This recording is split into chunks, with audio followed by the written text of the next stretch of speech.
चढ़ली जवानी तोहर बाके गदराइल पेट के संग तोहर ढोरी गहराइल बुका चढ़ली जवानी तोहर बाके गदराइल पेट के संग तोहर ढोरी गहराइल कवना के रखले बादू बातेल नीचवा के होठ यार चटला अच्छा ऊपरा के होठ भतार काटेला नीचवा के होठ यार चटला ऊपरा के होठ भतार काटेला हाले पूरा फुल मजा लेता रही हो उतले भी करम हो Nitsa Digital Recording Studio Madhubani।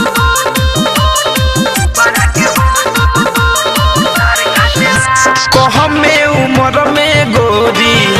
बारू चिकनाई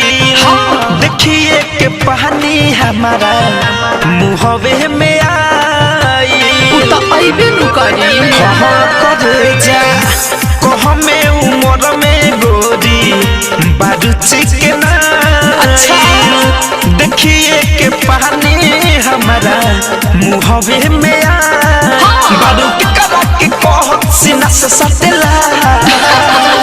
हर नीचवा के होठ यार चटला ऊपरा के होठ भतार काटेला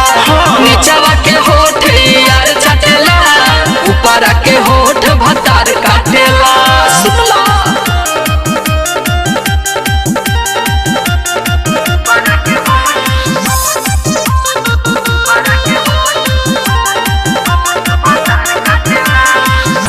गोरा गोरा बदनिया देखी मन जाला फिसली चिकन गलिया देखी मन कर की सली भेट ना होई हो गोरा गोरा बदनिया देखी मन जाला फिसली भले कौन धनंजय कहे मन कर की सली तोहर देखी जवानी करे जफटला अच्छा नीचवा के होठ यार चटला ऊपरा के होठ भतार काटेला